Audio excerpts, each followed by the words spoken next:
Tom Nook, the notorious Tanuki, proprietor of One Nook's Enterprises and gaming's most controversial raccoon. Who is he really? Is he truly evil incarnate? Where was he on January 6th? Today, I seek the answer. Where does this guy get off? Gamers, today we are talking about Nintendo's most infamous villain. No, not Bowser, not Ganondorf, not Ridley, not even Nintendo Switch's online play. Tom Nook. It really seems that no conversation can be had about Tom Nook without calling him a nefarious bastard, but does he deserve it? Maybe. That's what we are on the hunt to uncover. Is this lonely uncle a brutal anarcho-capitalist? A Tanuki beholden to perpetuate landlordism in an otherwise utopian ecosystem? Or is he simply fulfilling a role the best he knows how in an effort to be a comrade to the cause? Let's analyze how his character has evolved from his first appearance in the very first Animal Crossing back in 2002. The first Animal Crossing game was released in 2001 for the Nintendo GameCube, to the most recent iteration of the series, interpersonal relationships within the games, and global attitudes surrounding him. When we gather to eat the rich, will Tom Nook be the succulent main course we break bread over, or will he be graciously spared? Mr. Nook is as old as the series itself, so his reputation precedes him. He's not the first character you meet, he's not the mayor of the town you find yourself in, but he does, however, run the show. He's the one pulling the strings.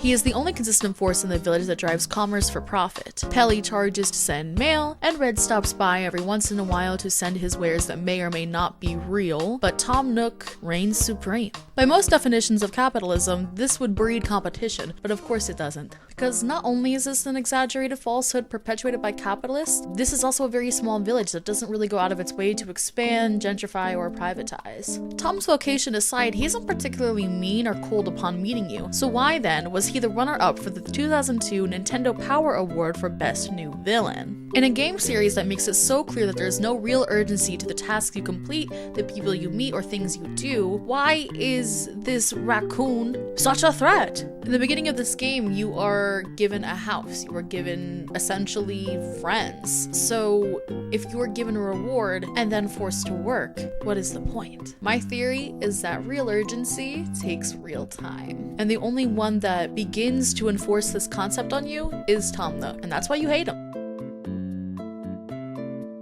Animal Crossing famously has no combat, and no iteration of this series can you threaten anyone's life or well-being from a choice you consciously or even unconsciously make. Combat is the most obvious and physical iteration of conflict. Every game needs a conflict, and every conflict needs some kind of oppositional force. So in a game notoriously devoid of combat, how does Animal Crossing create conflict, and who's at the center of it?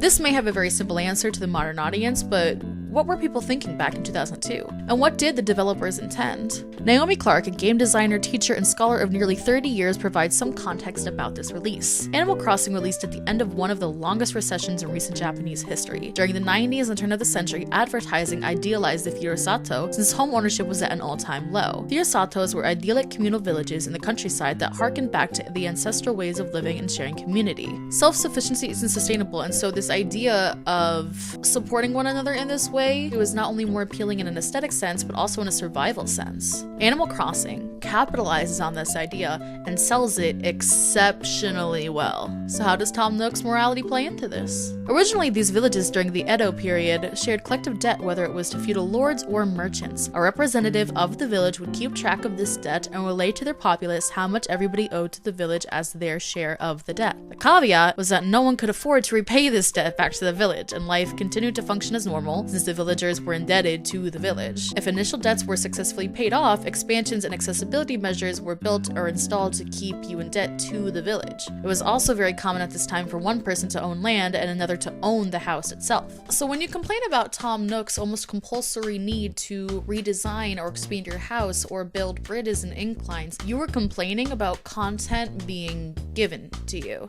If Tom Nook adopted you into the city or town or village or island and then just left you at the train station to rot with nothing, there wouldn't be too much of a game. Maybe that's a new installment Animal Crossing Septa Edition. This Fiusato system that Animal Crossing takes from gives important historical context to why Tom Nook operates in the way that he does. Not only that, but links to relationships with the animal villagers to the debt accrued in the world. Obviously, we don't have the game developers or designers to co-sign on this take, but I think if we're tracing Tom Nook's origins, then this is a really good place to start. And I also highly suggest that you check out Naomi's video on this. It's only about 5 minutes and it's a really fascinating watch. The earliest academic breakdown I could find about Animal Crossing is actually from 2008. This is when City Folk released, but it details the first game only. Ian Bogus claims in his essay, Rhetoric of Video Games, Tom Nook is a condensation of the corporate bourgeoisie. He goes on to say that Animal Crossing is a game about the repetition of mundane work necessary to support contemporary material property ideals. It is a game about the bittersweet consequences of acquiring goods and keeping up with the Joneses. But remember that you are the primary consumer in this game. Other villagers will allude to getting scammed by Red or going to Nook's Cranny, but their individual consumption doesn't have any effect on the expansion of the village or the shop itself, only yours. And this cycle of commerce and capital is really only a two-way street because you, as in you, not the character, needs a game to play. To sum this portion up, yes, attitudes towards Tom Nook have always been vitriolic since the inception of his character. However, this is mostly due to the mechanics of the game itself compared to what other popular games were doing at the time. Because he's a bastard, man! Since so many Nintendo games had evolved to feature a clearly defined protagonist and antagonist, people were naturally inclined to declare themselves the hero versus the only NPC who would challenge them. So my hypothesis is that you really only hate him because video game logic is telling you to. You play as a villager brand new to an established island, town, city, village, whatever, and then someone makes you pay money to be there, so that person is your enemy. That makes sense. But I don't think you're actually mad that he's an alleged capitalist. He's just the only one giving you obstacles. And I'm not advocating for a bootstraps approach to gaming, especially in this context of just a cute animal life simulator game. Okay, that's all the time I've got. I gotta get back to playing Animal Crossing New Leaf on my Nintendo 3DS. I just think a whole lot of people had a whole lot of time to write a whole lot of articles about Tom Nook for their respective news sources in 2020, and our brains were wired to unabashedly associate him with the evils of capitalism as a result. Like if you weren't actively playing New Horizons, then you were forced to write about how Tom Nook robbed your home and then called you a slur to your face. I know I just jumped 20 years in gaming, so let's break it down a bit further. So in the original game, upon your arrival, Tom Nook is the proprietor of Nook's Cranny. As the game progresses, this becomes the Nook and Go, Nook Way, and finally, Nookingtons. I would say that this is the most egregious form of Tom Nook's landlordism in the entire series. We see our labor converted in real time into a literal 2-level department store that we single-handedly build and keep afloat by patronizing it. Huh? Look at his Bill fucking Clinton ass cosplay. We funded that. That sucks. That sucks. You work as a part-time employee, the only employee besides Tom Nook himself, until he releases you from the chains by making enough money for him. In New Leaf, he refers to this era as low-pay, part-time employment as a slow way of earning bells. In my opinion, to me, this is Nintendo trying to retroactively soften the blow of Nook's original image and the effects of his robber baron ways. But another way they try to divert attention is also by the introduction of Isabelle, which we also get in this game. The Animal Crossing Wiki describes Isabelle like so. For her, the town she works in is like a family. She knows the ins and outs of it and has enough influence to make a villager stop undesirable behavior, such as making them change their clothes or stop them from saying an unwanted catchphrase. Otherwise, she seems to prefer not to want to confront them. So basically, Isabelle is lived up. Absolutely lived. She's conflict averse. This is really all I need to know to make this assertion. I think the two-prong approach here of removing Tom Nook as a business owner and introducing Isabelle as essentially the player's assistant is a decent attempt at the rebrand of Tom Nook's image. But the Animal Crossing fanbase is not soon to forget, and seemingly neither of the NPCs. Sahara notably refers to him as King Nook. Tom Nook does not hold a leadership position in New Leaf. He's a damn real estate agent, nor does he refer to himself as king at any point in the series. So why then is Sahara holding him in this regard? Though we are never told this explicitly in the canon, Sahara is notably influenced by Egyptian culture. Famously, she is a camel. Following modern Egyptian rule, calling anyone in power a king would actually be inaccurate, as the monarchy monarchy was abolished on June 18, 1953, following the Egyptian Revolution of 1952 and the establishment of a republic. Obviously, she's a fictitious character, and real-world places don't exist in the canon of the Animal Crossing series, but it still begs the question, why is she using such an outdated but established moniker? I know this is a pretty lengthy diatribe over one random line from a minor NPC, but I think it really provides some interesting insight into how the characters in the world are perceiving Tom Nook's power and reach. You know, potential just generic foreign stereotypes notwithstanding. Another interesting development that we get in New Leaf is that Tom decides to employ Timmy and Tommy as managers, rather than just part-time sometimes at Nookingtons. Without getting into a child labor pitfall or a parentage tangent, where Timmy and Tommy come from just kind of depends on who you ask. In Wild World, Tom Nook explains to the player that Timmy and Tommy are not related to him by blood and thinks of them as his pupils and himself as the mentor, stating that he wants to teach others good economic principles in order to help them from suffering the same pitfalls he did when growing up. And certain jock or lazy villagers will tell a rumor that Tom Nook found them in the streets and raised them by himself. Obviously, we don't have the details of their upbringing, but Tom Nook's main concern being whether or not the boys have good business sense is somewhat suspicious. His motivation is somewhat reminiscent of blue-collar parents who want a better life for their kids and look to, you know, American capitalism as the rule book for good moral principles and values because they themselves didn't really have any other choice. So with the inclusion of Timmy and Tommy, not only do we see these decisions taking effect on the village as a whole, but in his personal life and child rearing, and furthermore, the beginning to preserving his legacy. I believe that this is to create generational wealth, keeping it in the Nook family without putting it back into the town that they essentially run, because as we all know, money equals power. Now frankly, I know nothing about Happy Home Designer, but apparently there is deep Tom Nook lore revealed in this game. Happy Home Designer alleges that Tom Nook started small. For example, living in a stump that he eventually sold to someone else for twice its value. He doesn't trust foxes because of a past incident with one, most likely Red, since they have similar businesses. He donates 90% of his money to charity, though it is a little suspicious that it's to an orphanage 3 towns over. And finally, he's well aware of how people view him, but that doesn't bother him. Clearly, this early juncture in his life inspired him to pursue landlordism because this swindle went off without a hitch. Double what he paid? I bet he was feeling big after that. Also, what's with the fox racism? If we are to believe this story, then it seems that Tom Nook and Red actually went into business originally together as partners, and then was subsequently betrayed by Red in some way. Doesn't make it okay. Does Tom Nook's alleged charity work save him? No.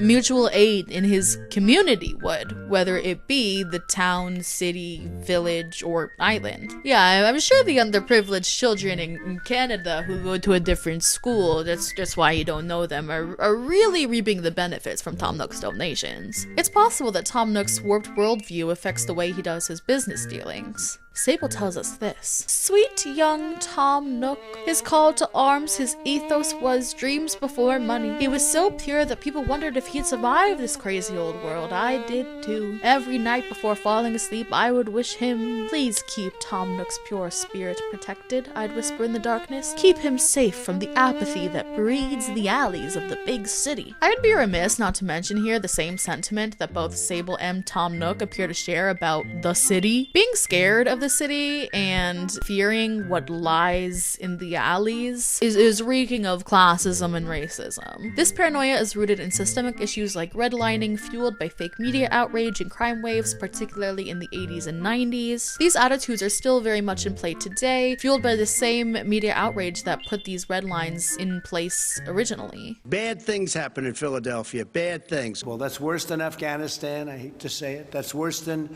any war zone that we're in. When we reach New Horizons, Tom has colonized an uninhabited island and gives you a tent and some basic supplies to start out with. But a big difference here is that crafting becomes a main function in the game. So instead of providing you with what you need directly, he just gives you the recipe. While this may be beneficial in the long run, this is reminiscent of asking the annoying kid if he had the homework and he said, yeah, it's on page 36. Instead of like helping you out, just giving you the answers so you pass the day. You know what they say, give a man a fish, he eats for the day. Teach me how to build a fishing rod and I'm pissed because now I have to go fish so I can sell them back to your sons so I can afford to pay off my loans. Tom Nook in this game does, however, take on a more beneficial role to the community as a whole because he is responsible for building bridges and inclines. These are accessibility measures that he never really bothered to put in place himself in earlier games. What's interesting about the economy of New Horizons is that Tom Nook actually creates his own monetary system, one that can be exchanged for the long-term currency of bells to make long-term changes to the island, and your efficiency, basically how effectively you're contributing to the labor market on the island. The cyclical nature between bells and Nook miles allows Tom Nook to maintain total control and dominance of all things money. This dichotomy between a little island in the middle of nowhere and perhaps some of Tom's most dubious examples of his raging capitalist ways is really interesting. In all fairness, I have not mentioned the zero interest that accrues on your home loans. You also don't have a timeline in which you need to pay your loans back. This contributes to Animal Crossing's time economy. Animal Crossing is not a game you would typically binge trying to beat in-game clocks and time-sensitive quests, so it'd be counterintuitive to have one of the very few challenges in the game be locked into something so rigid. I think the nature of the game just kind of works in Tom Nook's favor, but in a world where loans exist, the idea of no interest accruing and no due dates to have it all paid back is certainly appealing. It is elements to the equation like this that do give the opposite side of the coin at least some weight. In everyone's favorite edition of Smash, Smash 4 for the Wii U, everyone's favorite console, the entry for Tom Nook's trophy goes as such. The owner of Nookingtons, yes, is a sort of reassuring catchphrase of his that totally removes any lingering feeling that he might be trying to swindle you out of your hard-earned cash. What an upstanding businessman. Yes. To me, this is classic gaslighting. Yeah, my catchphrase is "give me money," which is sort of a reassuring way of removing any lingering feeling that I don't want money. Hey, have you ever thought that maybe you're the villain? Am I the villain? I don't think I'm the villain. Your fellow villagers have nothing but the utmost respect for you, the self-sufficient go-getter, building paths, bridges, upgrades to the community, and contributing to the local museum. You, who kicks them out for newer, cuter villagers. You, who demolishes their homes overnight. You, who changes their clothes, diverts their natural waterways and cliff sides, and hits them with nets, or traps them with fencing where they don't give you the exact response you're looking for. But do they relent with their compliments and their gifts? No. Meanwhile, you deplete the island's natural resources and do the same thing to islands beyond your shores. Your westward expansion stops at no cost and you are surrounded by enthusiastic enablers. Gone are the days of early Animal Crossing, where members of the community who were there before you critique and harass you for your wrongdoings. There are no arguments here, only compliance, because you are the god of this world. In prior games, you move into a village, city, or town as a newcomer. In New Horizons, you build from the ground up, so of course all the residents look up to you. You built it this way. You know what they say, keep your friends close and your enemies closer. Tom Nook provides the permits for town works. He offers us loans to upgrade our homes, and he facilitates expansion of our home storage. But what he doesn't do is force us to fill our mansions with grand pianos, elaborate kimono stands, or whirlpool baths, when our neighbors own little but a wooden simple bed, or a portable radio. A damn portable radio. So maybe all this Tom Nook discourse is just projection, and maybe, just maybe, you're more alike than you think. Sahara may call him King Nook, but who's wearing the crown? Who sits the throne? Who wields the scepter and relishes in lavish excess while our villagers opt to sit on the ground rather than the park bench you've built for them? Animal Crossing begs the question, just what is the cost of leisure? I was really excited to do something purely silly for this one and do a deep dive into probably one of the most recycled talking points about a Nintendo character of all time. I just was interested in the origins of this attitude towards a mainstay character of the series. Everyone has the same thing to say about him, and I looked at over 15 articles that all borrowed from each other over the past 15 years. You know, I really miss the days of waking up and playing New Horizons from whenever I groggily got out of bed at 11 a.m. to midnight. And I miss visiting my friends' islands and wishing my island looked like one of the ones on Instagram. And lastly, I wish that Nintendo hadn't abandoned the game and there were still updates to look forward to. Penn Island. Penn Island, baby. No, it's not Penn I thought Happy Home Paradise was actually an incredible DLC. I had a really good time at its release, and every now and again I still log on to design homes, and I have a great time doing it. But the thing is, I just don't go back to it like I did. And I think it'll be really interesting to see what the next edition looks like after the absolute massive success of New Horizons. Congratulations! You have made it to the end of the video, and as a special treat, you get to play Find the Funnel Cake. Leave a comment down below when you find it, but don't tell anybody where it is. Thank you for watching and liking this video. For every like, I will be depleting a natural resource of my choosing to build a Zen bridge. Take care of yourself, come again real soon, and your villagers do secretly hate you. They told me. They're forming a militant coup.